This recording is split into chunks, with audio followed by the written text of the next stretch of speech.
Es un gusto saludarlos, en especial a mis compañeros panelistas, a Alicia Bárcena Ibarra, secretaria ejecutiva de la Comisión Económica de las Naciones Unidas para América Latina y el Caribe, a Miguel Berger, subsecretario de Relaciones Exteriores de Alemania, al doctor Henry Cohen, coordinador del Grupo Asesor Científico Honorario del Gobierno de la Presidencia de la República Oriental del Uruguay, a nuestro moderador, Frank Pries, vicedirector de Cooperación Europea e Internacional de la Konrad Adenauer.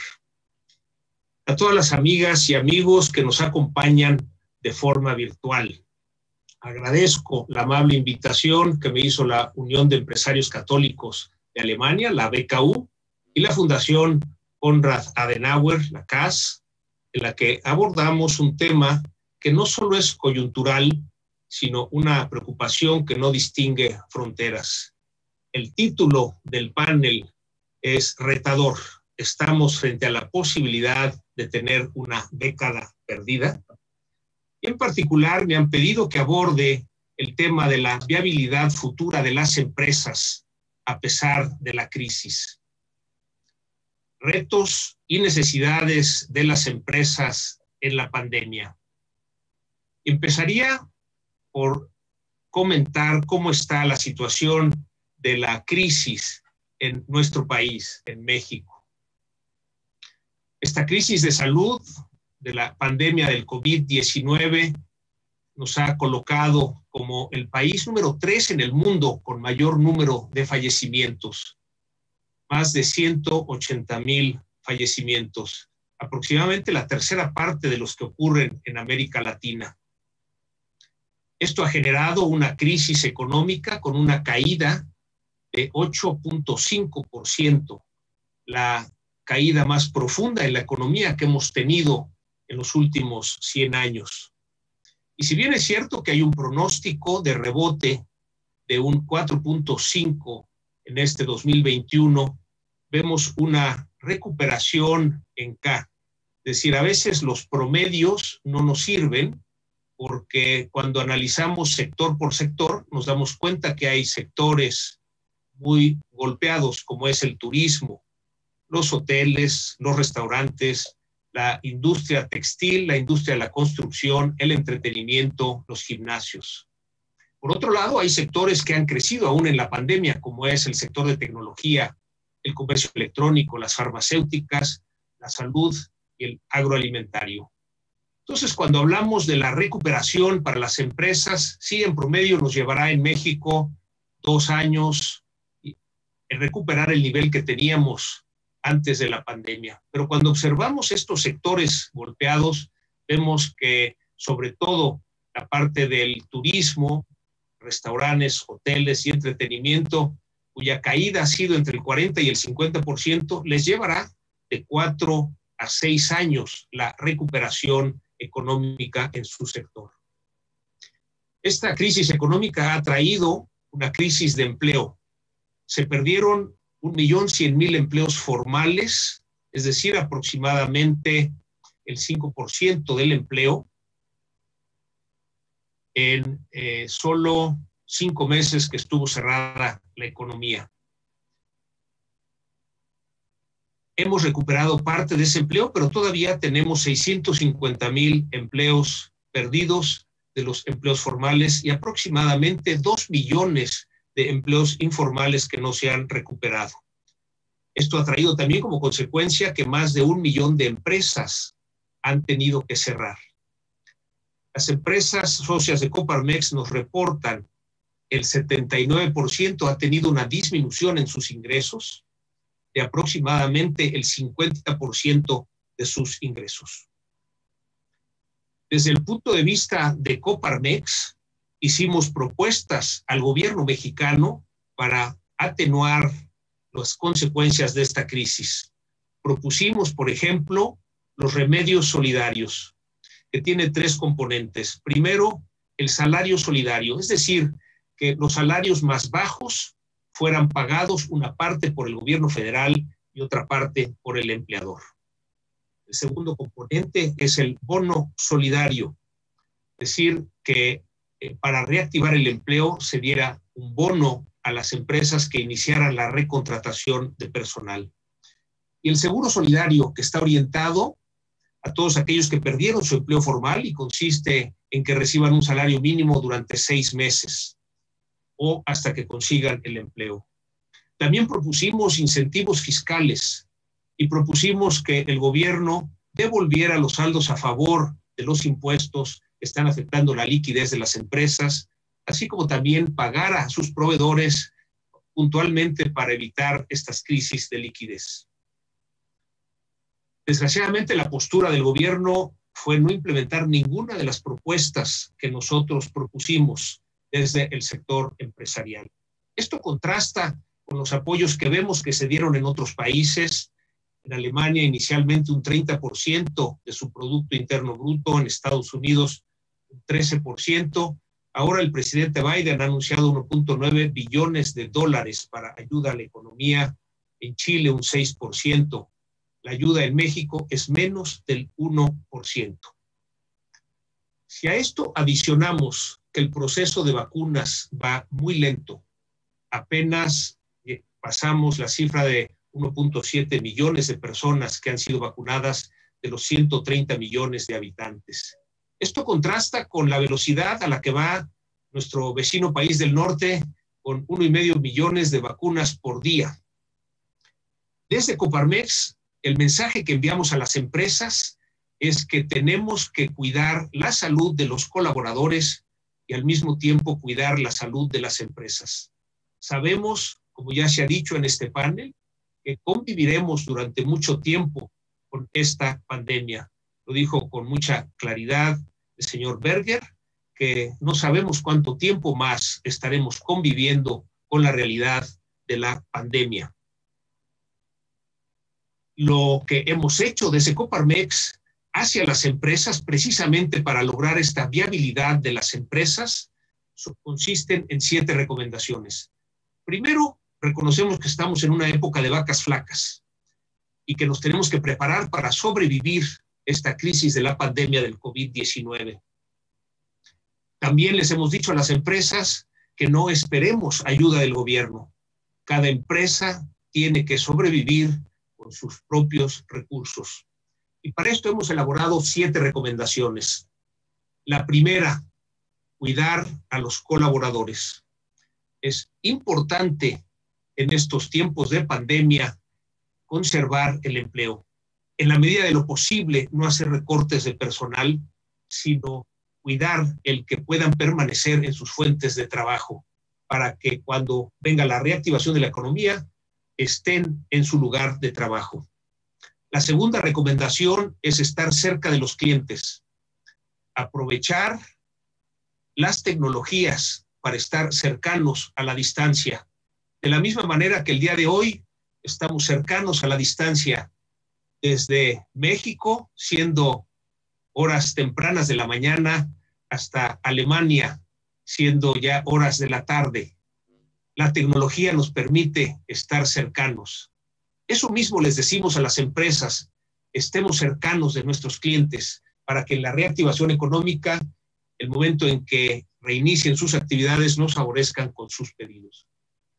La tercera recomendación a las empresas es cuiden su liquidez. La liquidez es central en las empresas. Para esto hay que reducir gastos, hay que recuperar la cartera, hay que negociar términos con los proveedores, hay que negociar créditos con las instituciones financieras. La imagen que les damos a las empresas sobre la importancia de la liquidez es comparar a la empresa con un automóvil nuevo. Podemos tomar un automóvil alemán nuevo que sale de la fábrica en perfectas condiciones, pero que si en su recorrido se queda sin gasolina, no puede caminar. Lo que es la gasolina para el automóvil es la liquidez para las empresas. Las empresas en la época de crisis tenemos que cuidar la liquidez. La cuarta recomendación es aprovechar el tiempo que baja la operación de las empresas para capacitar a nuestros colaboradores, de tal manera que en el momento en que se reactive la economía, tengamos colaboradores preparados para aprovechar las oportunidades que aparecen en la crisis. La quinta recomendación es aprovechar también el tiempo para optimizar los procesos. Esto que normalmente cuando la operación del negocio no nos permite voltear a ver cómo optimizarlos, cuando baja la actividad en la empresa, es momento de optimizar los procesos. La sexta recomendación es el uso de la tecnología. Hemos visto que cuando se automatizan los procesos, el aumento de la productividad es solo del 2%. Cuando se optimizan los procedimientos, el aumento de la productividad sube a un 8%. Pero cuando se combinan, es decir, se optimizan los procesos y luego se automatiza, el aumento en la productividad es del 20%. De ahí la recomendación a las empresas: optimicen sus procesos y metan tecnología para aumentar esta productividad. Y la séptima recomendación tiene que ver con un tema que es muy de Coparmex, la responsabilidad social empresarial. Un tema en el que coincidimos con la BKU y con la CAS, en donde les decimos a las empresas que es momento de ser solidarios con aquellos que han perdido su empleo, con las empresas que han tenido que cerrar. Hay hambre en la calle y es momento de ser solidarios donando despensas. También es momento de ser solidarios para dar ayuda psicológica por las tensiones que genera la crisis. Y finalmente también la ayuda para conseguir empleo a aquellos que lo han perdido. Con estas 7 recomendaciones hemos visto que ha habido una transformación de algunas empresas en medio de la crisis. Y cito, por ejemplo, restaurantes que al momento de no tener comensales han transformado su modelo de negocio para enviar la comida a domicilio. También hemos visto con interés como hoteles que al no tener huéspedes han transformado su sector de los turistas de descanso a los turistas de trabajo.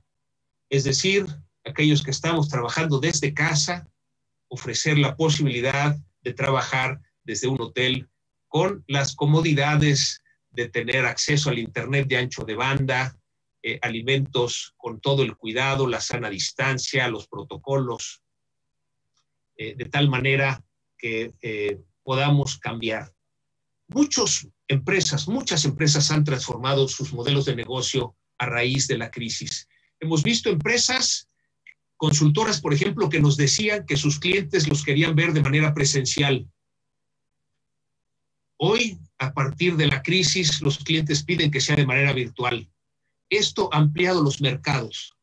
Empresas que solo tenían clientes en México, ahora tienen clientes en Colombia, en Ecuador, en Perú, en Chile, en Uruguay y también en los Estados Unidos. Y teniendo cuidado de los cambios de horario también en Europa. La crisis ha abierto oportunidades y esa es la labor que desde Coparmex impulsamos a las empresas a descubrir. Y quiero terminar con un comentario sobre lo que en Coparmex llamamos el libre mercado con responsabilidad social, que coincide con la economía social de mercado que manejan en Alemania. Hemos redactado una nueva misión que le da sentido a la acción de Coparmex. Y esta es promover el bien común, impulsando el emprendimiento y la innovación para lograr un desarrollo inclusivo. Es decir, necesitamos un nuevo modelo económico en donde no nada más haya un crecimiento económico, sino que este vaya acompañado de un desarrollo social, que nadie se quede atrás. Ya nos comentó Alicia Bárcenas la realidad de cómo ha aumentado la pobreza en América Latina, y México no es la excepción. El INEGI establece que hay 10 millones más de pobres en México, en línea con lo que está sucediendo en toda América Latina. Y por eso, ligado a este libre mercado con responsabilidad social, impulsamos un nuevo modelo para las empresas, una nueva cultura empresarial que le llamamos el liderazgo humanista en la empresa. Es el reconocer que la empresa no es la razón social, la empresa no es un edificio o las 4 paredes de una oficina. La empresa somos las personas. Y poner a la persona en el centro de la empresa nos permite tomar mejores decisiones. Y en este sentido hemos cambiado el lenguaje para no utilizar la palabra empleado, que pudiera connotar el ser utilizado, y más bien utilizar la palabra colaborador, que es quien de manera voluntaria lleva a cabo lo que le corresponde. También hemos cambiado la palabra supervisor, aquel que desde arriba dice qué se tiene que hacer, por la palabra facilitador. Es ese líder que impulsa a la gente a hacer lo que le corresponde hacer. También hemos cambiado el nombre del área de desarrollo de recursos humanos como si fueran recursos materiales a desarrollo de talento. Ese es el reto de las empresas, desarrollar el talento de las personas. Esto está embebido en esta nueva cultura empresarial que le llamamos el liderazgo humanista en la empresa. Y finalmente agradezco la cooperación que hemos recibido de Alemania por parte de la BKU, por parte de la Fundación Konrad Adenauer, pero también de la patronal alemana, de la BDI, en especial con el programa de formación dual que desde hace muchos años hemos implementado con mucho éxito en México, en donde ha sido una manera para incorporar a los estudiantes en sus últimos periodos, en sus últimos años de estudio, para que se incorporen al trabajo y puedan compartir al mismo tiempo parte de estudio, parte de trabajo. Ha sido un programa muy exitoso en México, adicionalmente también a la orientación ecológica que nos hacía falta. Desde luego, tenemos que buscar este desarrollo inclusivo que tenga el desarrollo económico, el desarrollo social, pero también el desarrollo ecológico. Nuevamente, muchas gracias por la invitación a participar en este panel.